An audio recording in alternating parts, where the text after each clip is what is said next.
7. јануари 1945 година. Божик, најголемиот христијански празник. Македонскиот народ беше опиен од токушто извојуваната слобода во Втората светска војна. Денот беше можеби обичен како и сите други зимски денови во таа година, но во офицерскиот дом се случуваше еден голем настан за македонската младина. Се одржуваше вториот конгрес на Народно-ослободителниот сојуз на младината на Македонија, конгрес на кој присуствуваа 2000 делегати. Делегати од Македонија, од трите делови на Македонија, од Пиринска, Егејска, Вардарска Македонија, младината од сите југословенски федерални единици, младината на антифашистичките земји на Советскиот сојуз и на другите источни земји. Сите громогласно внатре во просториите на офицерскиот дом извикува на Берлин, на Берлин. Конечно се гледаше крај на Втората светска војна, во која антихитлеровската коалиција ги собираше ловориките на својата победа.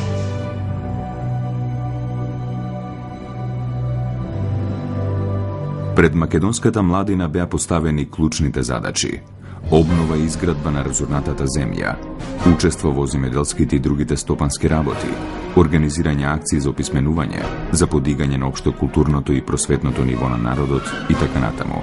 Истовремено во еуфоријата на скованото братство и единство со југословенските народи и интернационалистичка слога со целата антифашистичка младина, се нагласуваше големиот долг на македонската младина кон татковината Југославија, учеството во завршните операции за нејзино конечно ослободување. Покрај другото, вториот младински конгрес беше одреден и за тоа да се убеди и да се организира македонската младина за масовно учество на Сремскиот фронт, односно за конечното ослободење на Југославија. Од друга страна, од телеграмата на Тито се спомнат исто така се апелира до младината на Македонија да зема учество на конечното ослободење на Југославија за првиот на Сремскиот фронт. Од друга страна, дискусиите од самиот конгрес на младината и искажувањето на големата желба и признание за учеството, што сака да учества младината Македонија за Сремски род. Конгресот го поздрави и врховниот командант на НОФ и ПОИ, Јосип Броз Тито, кој имаше посебен психолошки ефект. Во зовриената атмосфера на југословенското партизанство, смислено се градеше култот кон Тито, а младината извикуваше пароли дека ќе јурише до крај, до Берлин. Навидум секи беше во тој свечен чин и во тоа громогласно одвикување на Берлин, доколку горе на Скопското кале не се вознемирија духовите на македонските војници, на македонската војска, на луѓето кои 4 години во таа борба се надеваа дека конечно ќе дојде обединувањето на македонскиот народ.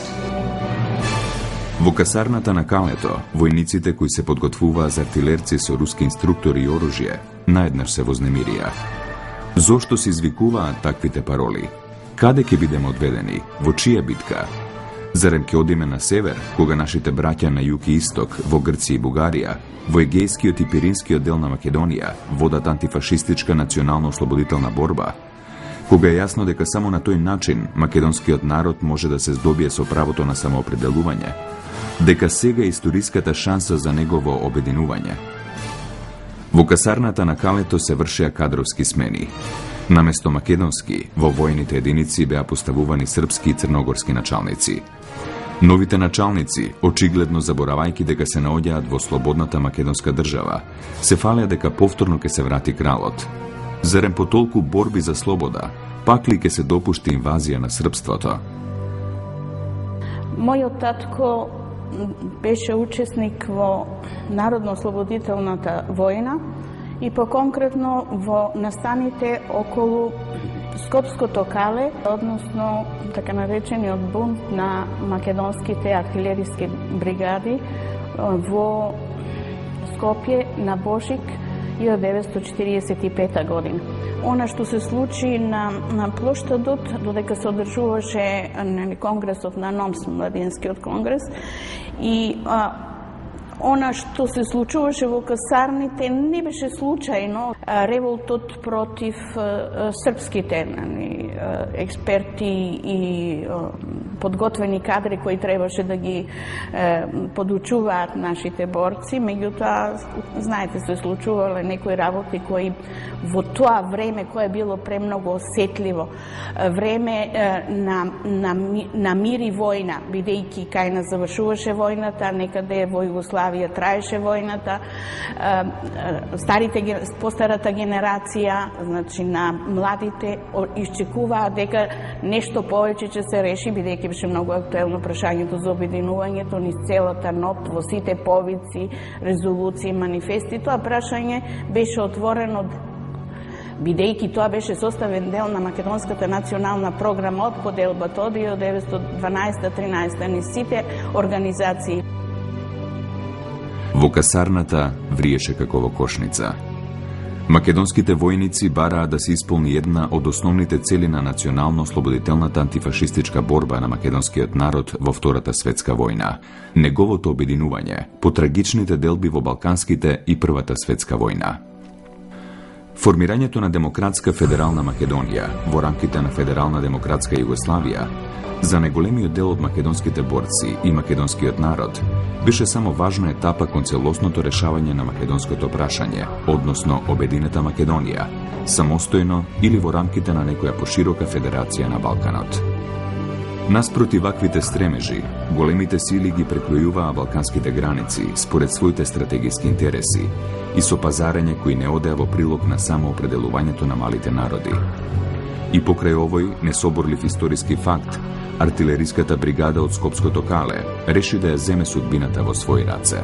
Се спротивстави на командата да оди на Срем во завршните борби за ослободување на Југославија и организира бунт кој многу подоцна во македонската историографија доби назив на станите на Скопското Кале. Јас сум стварно борец од Втора светска војна. Јас сум учесник на алтареријата на побунта кога беше 45 година во Скопје. Алтареријата беше субсидија, парадише од Калето према железниска станица и парадирше и манифестирше. Не одма за Сремски фронт, за Солон, значи се парадирше тоа. И јас тука фатих една таква идеја. Јас бех млад човек, тој ги ска. Бех на 22 години човек. И јас бех идеалист. Кога видех тие човеци оти се за Македонија, јас фатих в моите души да сум и јас Македонија за Македонија. Во тој период, во дел од артилериските бригади стационирани на Скопското Кале, се побунија една група која организирано, наоружано, се симна од Калето пред домот пред офицерскиот дом кај што се одржуваше Вториот младински конгрес и бара да влезат во конгресот. Меѓутоа тоа не им беше дозволено. При тоа тие истакнаа паролата не на Срем, туку на Солун. За случувањето на Калето во Скопје, таа вечер ние не спаме. Еве, ко сега знам, не спаме како кажаа дека ќе се случи нешто. Ние седевме, меѓутоа, после, како што имам разберам дека генерал Апостолски отишел некоја стисил ситуацијата. Потpuno ми е познат случај и со генерал Апостолски на площада у Скопје бев на таа единица од артилериската бригада. 200-300 души беа. Прво мислам дека беше тоа гестаповска игра, да може да касат со сојузниците. У Грција имаше 2 дивизии англиски и ние на ни да нападнеме. Да го видиме Солун. Тоа беше глупост на квадрат. Према тоа, потпуно непријателска линија беше тоа. Разбира се, тие војници беа насрнати, нели? a neko od njih pa i ne išao ovdje da ginat na Sremski front. Po sugestiji na apostolski, ja otišao u Kalevo, apostolski reče, čekajte, ovako pitanje vika ne može na ulici da go raspravam. Aj idemo u kasarnici ili u Kale, te razgovaramo. I neko rasprava дека u Kale koji kako ulevale već strelale, nema gluposti, nema jedan ne usefan tamo. 4-5 deceniji по случувањата кои се случија на Божик 1945 година, ние имавме една официјална верзија на толкувањето на настаните, дека бунтот на војниците кој се случил на Божик 45 година бил штетен за македонскиот народ. Војните стратези, бројни историчари, официјални и така натаму, се до 91 година дава едно толкување дека доколку би отишле на Солун, таму ќе не пречекаа сојузничките британски сили и дека тоа ќе беше крај за Македонија, дека ќе ги изгубивме и придобивките кои дотогаш ги стекнавме во текот на народно-ослободителната борба.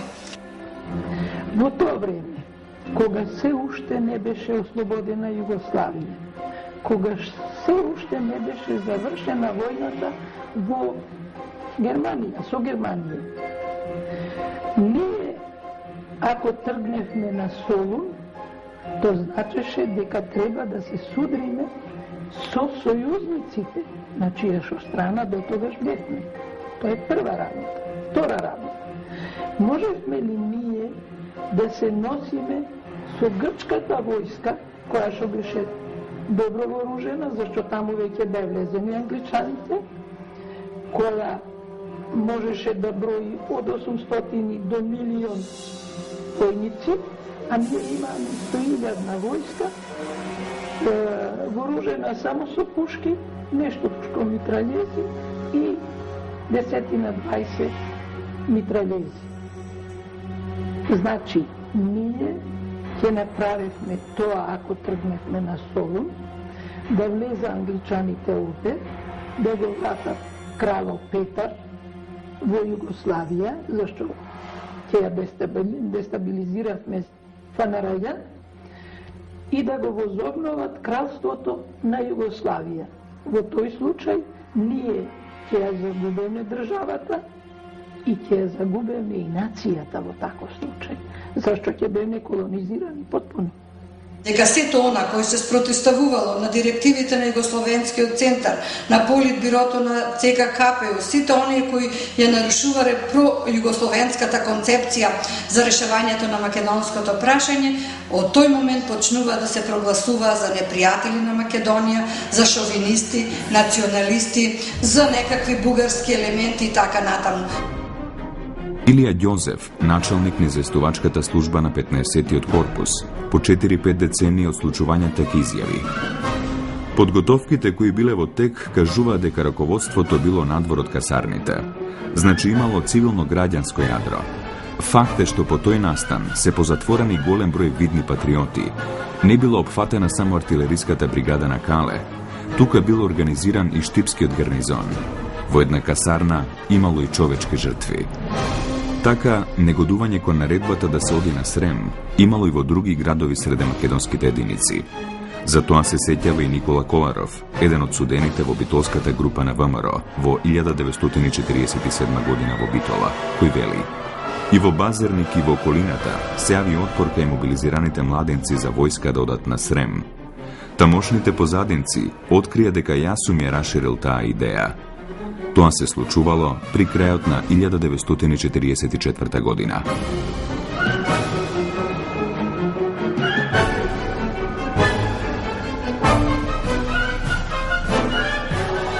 Според мои сознанија, вели Илија Ѓозеф, бунтот требало да започне во моментот кога единиците ќе се стават во покрет кон север, односно кон Врање и Бујановац. Но водачот на бунтот, Александар Минчевски, избрзува со одлуката. На Ден Божик, 7 јануари 1945 година, околу 9 часот, артилериската бригада од Кале излегува на улиците на Скопје. Војниците парадно построени, со развеано знаме се упатуваат кон плоштадот. Громогласно одекнувало: Солун, Солун, не ќеме на Берлин, сакаме на Солун. Заедно со топотот на цокулите се слушале песните "Напред браќа македонци", "Во борба" и други. На плоштадот се направил полукруг пред офицерскиот дом. Атмосферата била прегреана. Во хор, бунтовните борци го извикували името на нивниот командант, Михаил Апостолски, да излезе пред нив, да им објасни. Апостолски веднаш реагирал. Пред Метропол им одржал кус говор, прашувајќи: "Војници, со мене ли сте?" "Да," рекле тие, "ние сме со вас. И јас сум да идеме на Солун. Ајде да седнеме во касарната и таму да се договориме како и на кој начин ќе одиме на Солун." Неспорниот авторитет што го уживал Апостолски сред војниците ја смирил ситуацијата. Тој мирно ги вратил бунтовниците во касарната на Скопското кале. А вештина е командување управо у томе да ти успиеш да и од слабих војника, необучених војника, да створиш добре војнике, да од необучени команданата створиш добре команданте и да организуеш напад тако да могу да добиеш битку, да можеш да добиеш битку, а да не претрпиш тежко. Сем, наравно, нужни губитак, свака битка мора да има. Тоа е, мислим, у том погледу може се говорити у Апостолском као добром војсковоđe, добром команданту. Генералот Михаил Апостолски успе мирно да ја врати војската во касарната.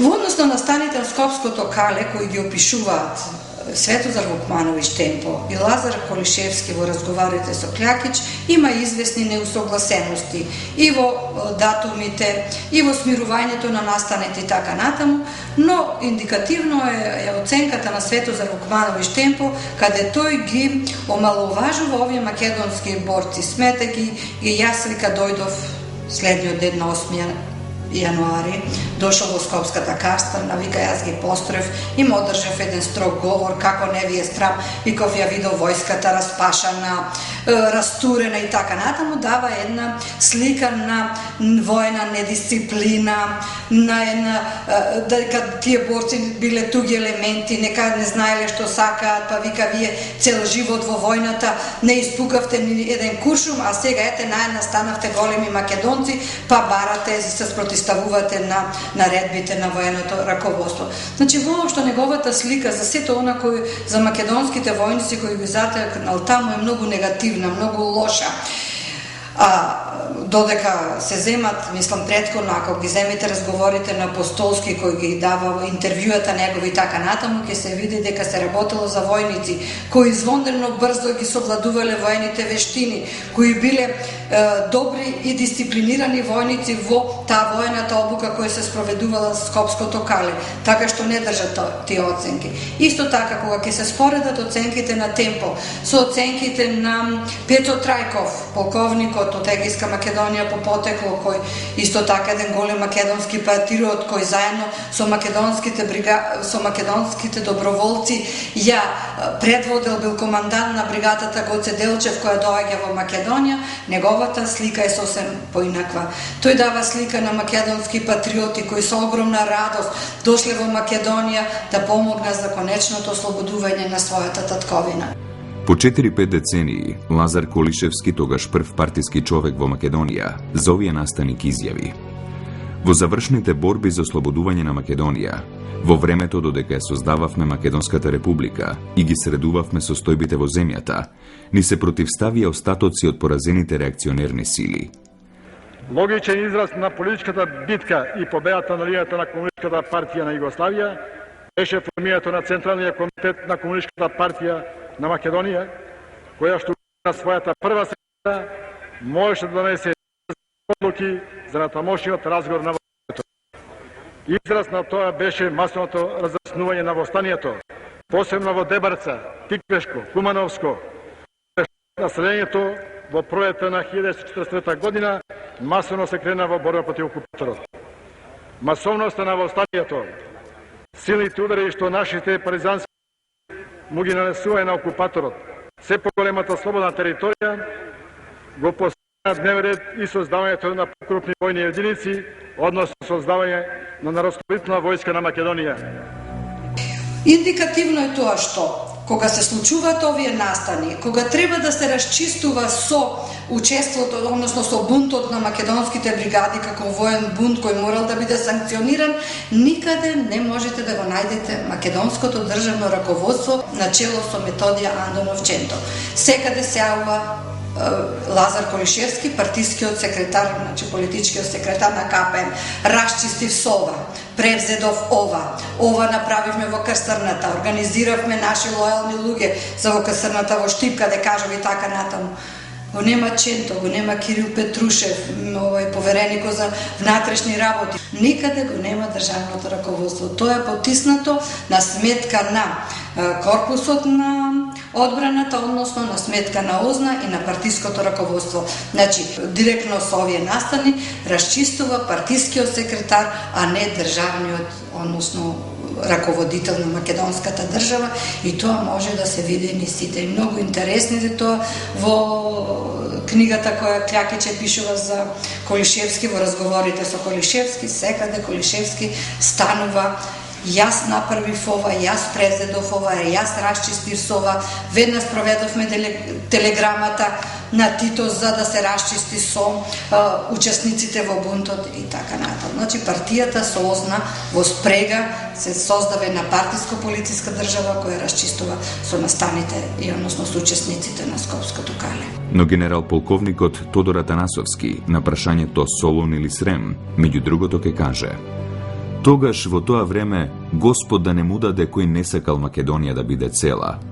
Но знаете што ќе се случеше ако тргневме на Солун? Тогаш ќе изгубевме Македонија. Војнички сосема ќе изгубевме Македонија. Знаете ли тогаш какви се договори не беа направени меѓу сојузниците? Ние не можевме да ја задржиме сојузничката војска на границата, а ќе ги упропастевме и тие придобивки што веќе ги имавме. Редакторите на објавените документи на станите на Скопското кале во предговорот се децидни дека немирите се тесно поврзани со прашањето за целосно обединување на Македонија. Меѓутоа се согласуваат со оценките на Апостолски и Атанасовски дека тешко можеле да се спротивстават на британскиот интерес во Грција, зацврстен со договорот во Москва меѓу Черчил и Сталин во октомври 1944 година. Сојузното војно-политичко раководство било крајно вознемирено од случувањата во Македонија. Јосип Броз Тито веќе претходно бил предупреден од представниците на британската мисија во Македонија да не дозволува ширење на идеи и акции кои ќе го загрозат британскиот интерес во Грција. Со други зборови, биле вознемирени од барањата на македонската војска, на македонското државно раководство и на македонскиот народ за обединување на Македонија. На големиот митинг на плоштадот во Скопје на 10 јануари, командантот на Генералштабот на Народно-ослободителната војска на Македонија, Михаил Апостолски, соопштува дека 15-тиот корпус на македонската војска ќе се бори за уништување на фашистичките сили во Југославија, во Берлин да го постават знамето на Југославија. Добихме наредба од врховниот командант да комесарот на главниот штаб и јас отидеме во Белград да реферираме за положбата во ситуација и за проблеми кои постојат по ослободувањето на Македонија. После реферирањето кое го кај другарот Тито во Белград, тој ја разгледа и ја објасни целата положба на фронтовето или на фронтот во Југославија и ни даде налог да ние во Македонија подготвиме еден корпус од 2 дивизии. Тој веднаш посебно нагласи да бројното стање на дивизиите треба да биде приближно на бројното стање на дивизии од Втората светска војна што ги имаа сојузниците. Тоа значи дивизиите да броја околу 10.000 души. Ние таа команда или таа наредба ја примихме, морам да кажам, и денеска после 30 години со едно големо задоволство, зашто видехме со тоа ќе можат македонците да го дадат својот прилог до конечното ослободување на Југославија. Но по уште нестивнатите превирања и гонењата на побунетите во Скопје, на 14 јануари дошло до побуна на еден батаљон на 20-та бригада од 50-та дивизија од гарнизонот во Штип, кога се дознало за наредбата за заминување на бригадата од Штип кон Куманово и натаму на фронтот во Србија. Под паролата на Солун, побунетите војници побарале продолжување на војната за ослободување и обединување на Пиринскиот и Приморскиот дел од Македонија. Имено во старата касарна во Штип се побунила бригадата. Војниците излегле надвор, во кругот на касарната, извикувајќи "Не сакаме на Сремскиот фронт, сакаме на Солун". При тоа, вели Колишевски, ги мобилизиравме сите членови на партијата и на Ској во градот. Во Општинскиот комитет на Сојузот на комунисти, тогаш секретар беше Ангел Чемерски. Таа ноќ, за последен пат, во кругот на касарната на побунетата бригада, упативме луѓе активисти да се обидат да ги смират војниците. Киро Михајловски Груица, Стојан Бочваров и уште неколку другари од Озна, другарите Мито Мицајков и Васил Златев. Јас бев во кругот на касарната. Излеговме пред бунтовниците. Се обидовме да ги смириме, но една група војници не сакаше да слуша. Членовите на мисиите веднаш ги известуваат својата централа во Белград, шефот на мисиите Фицрој Меклин, во кој што го известуваат дека во Македонија се настанува бунтување поради тоа што одредени единици не сакат да одат на Срем, туку сакат да одат на Солун. Позната е со побуната на војниците на Калето и во Штип, во која што реагира високополитичкото и војното раководство на Нов и Пом на Македонија со цел да го спречи тоа да земе поголеми размери. Меѓутоа мора да се има во предвид дека во позадината на сето тоа стојат исто така и извештаите на британците кои што со своите известувања во суштина настојуваат да го мотивираат Тито да преземе мерки во однос на идејата да се оди на Солун. Во ноември месец се повлекуваат германските сили од Грција, што значи во Грција нема германци, Грција е ослободена од германците, доминантна воена сила во Грција се силите на Елас. А во тој период треба да се има во предвид дека Грција е членка на антихитлеровската коалиција и дека ако дојдеше до некој судир меѓу македонските партизани и единиците на Елас или националната армија во Грција, можеше да настане меѓународен судир во рамките на самата антихитлеровска коалиција. За бунтот на војниците во Македонија веднаш бил известен Централниот комитет на Комунистичката партија на Југославија, кој реагирал со барање демонстрантите да се разоружаат и да се пратат на присилна работа од еден месец. Сите организатори да се уапсат, да се спроведе истрага и да се изведат пред воен суд. Колишевски ги презел директно работите во своји раце. Сите раководители и организатори на демонстрацијата биле ставени под истрага на Озна, а потоа предадени на војниот суд. Особено е трагичен настанот на безмилосното каменување на тројцата млади војници во Штипската касарна од ноември 1945 година. Извештајот на Вера Ацева, која неколку дена по немилиот настан пристигнала во Штип, дава извонредно автентичен опис на атмосферата на предизвикување хистерија за линч. Еден другар ми кажа дека во црквата Свето Благовештение се собрани мајките на паднатите борци. Тргнав да појдам да се видам со тие мајки. Патем размислував како ќе ме прима мајките, бидејќи месниот комитет на чие што чело јас стоев, на многу од нив им ги собравме децата уште 41 година и ги испративме во партизани. Сега јас се враќам жива, а нивните деца остана на бојното поле. Нашата борба беше кристално чиста, како солза чиста. Во Македонија управо не успеа да бида изедени децата на револуцијата. Немаше убивања, мислам. Али затоа имаше отстранување.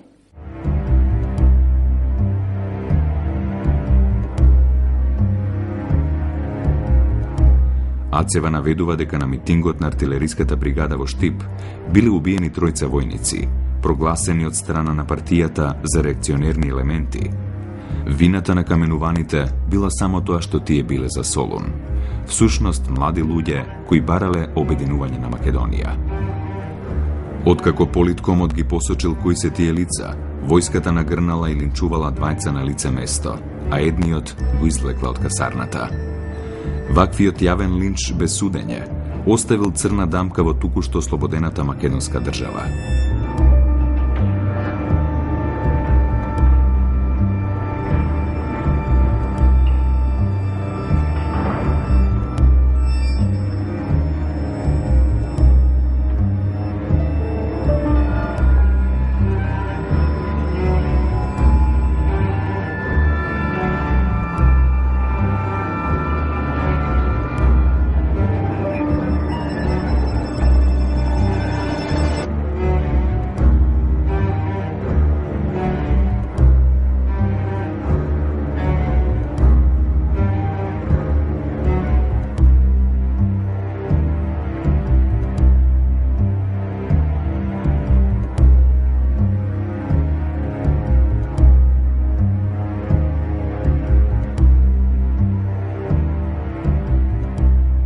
Според повеќето сведоштва, побунетите единици набргу биле разоружани, а главните учесници задржани во истражниот затвор до одржувањето на главниот претрес на 27, 28 и 29 април 1945 година. Иако првиот претрес, се уште недоволно подготвен, бил одржан веднаш на 29 јануари. Пред војниот суд на Скопската војна област биле изведени 39 лица поради организирање и учество во отворен бунт против установениот ред поредок на Народно-ослободителната војска на Југославија. За кривична одговорност беа земани истакнуваните пароли против одењето на Берлин, а за Солун, квалификувани како предавство на народните интереси на самата борба. Обвинетите организатори, потикнувачи и непосредните учесници, војниот суд на тајно судење ги прогласи за виновни и осуди 34 лица. 12 лица на смрт со стрелање, 13 лица на долгогодишни затворски казни, а 5 лица беа ослободени од обвинението. Војниот суд при Штипската војна зона изрече смртни пресуди на 6 лица кои беа извршени. Може би не директна, но индиректна последица на случувањата на Скопското кали на бунтот на македонските артилериски бригади беа ликвидациите во неколку македонски градови кои се случија на 15, 14 и 15 јануари истата 1945 година. Се работи за масовните ликвидирања во Куманово и во Велес. Во Куманово се предпоставува дека било од 48 некаде до 54, точно не се знае нивниот број, бидејќи гробницата до ден денес не е пронајдена на ликвидираните граѓани од Куманово и Кумановско, додека во Велес биле ликвидирани 53 граѓани без судска пресуда, прогласени како непријатели. И може би овие настани кои се случиле на Скопското кале го предизвикале гневот на ОЗНА и на партиското раководство да превземе еден ваков крвав чин без судски пресуди да бидат ликвидирани овие граѓани. Дел од нив навистина сноселе вина за соработка со окупаторот и доколку се суделе, сигурно ќе биле осудени на смрт, бидејќи во тајакви војни времиња нема простување за оние кои биле на страната на окупаторот, кои вршиле злодела врз својот народ. Но се работи за голем дел на невини граѓани кои биле ликвидирани на Велес и кои не доживееле правично едно судење. По нивната ликвидација, нивните роднини доаѓаат кај Методија Андоновченто и го прашуваат: вие ни ветивте дека за секи има правна држава, дека ќе има фер судење, а вие ги ликвидиравте нашите блиски. Ченто бил шокиран и изненаден од таков злосторнички чин. Тој кажува дека отишол да се пожали кај Лазо Колишевски и Колишевски само му одговори: знаеш, што е така по сугестија на Кардель, партијата се сложува да биде ликвидирани, а Ченто бил згрозен од таков злосторнички чин, бидејќи вика уште поголем е злостор некако да го убиете без да му дадете шанса за праведно судење. Исто така и Кирил Петрушев, кој бил повереник за внатрешни работи, за овие ликвидации разбрал од роднините на убиените граѓани. Замислете си, 4-5 децении роднините на убиените не смееле да прашат ни каде е гробницата. Дури 94-5 година таму почнува барањето на гробницата во Велес, а гробницата во Куманово се уште не е откриена. Јас колку знам, овој случај во Велес и еден во Куманово имаше таков случај, стрелани луѓе. После ослободувањето тоа се случи и без друго тоа треба да се расчисти до крај.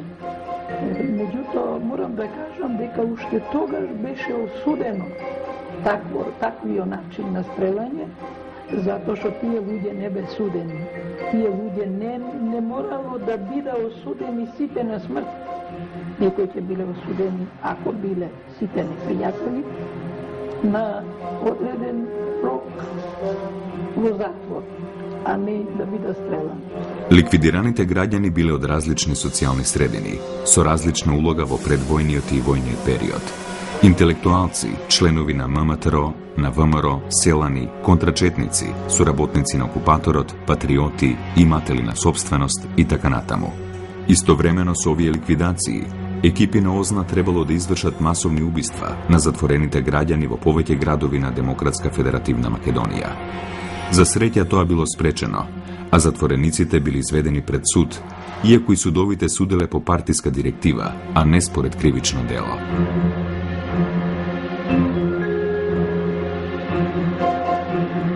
Бројни македонски патриоти, завршени затворите и логорите на Титова Југославија, прогласени за непријатели на југословенското братство и единство, како сепаратисти, автономисти, ВМРО-вци и така натаму.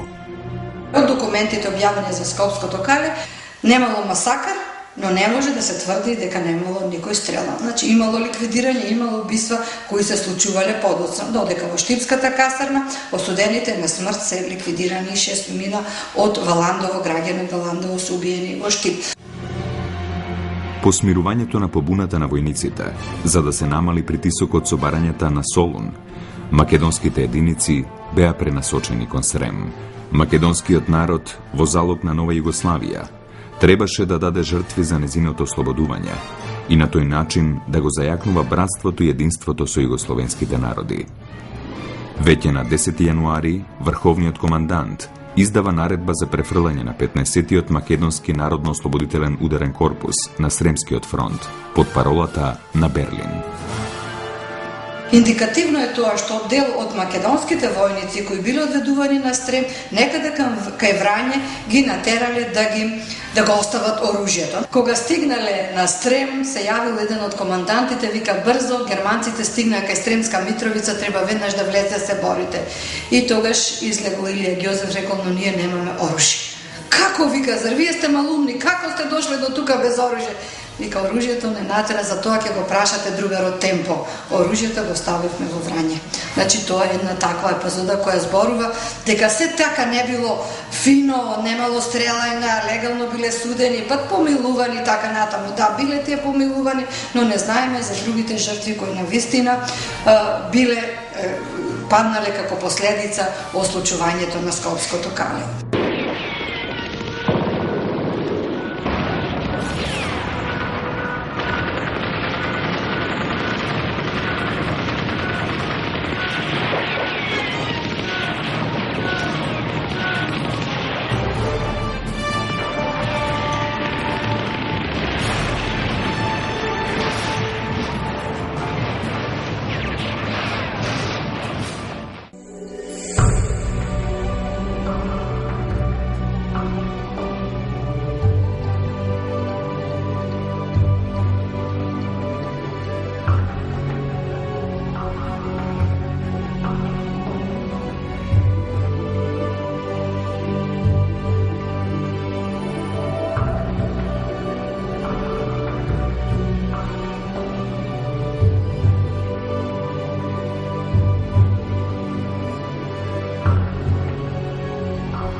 Загубите на 15-тиот македонско народно-ослободителен корпус на Сремскиот фронт изнесуваат приближно 1674 загинати, 3400 ранети и 378 исчезнати борци и старешини.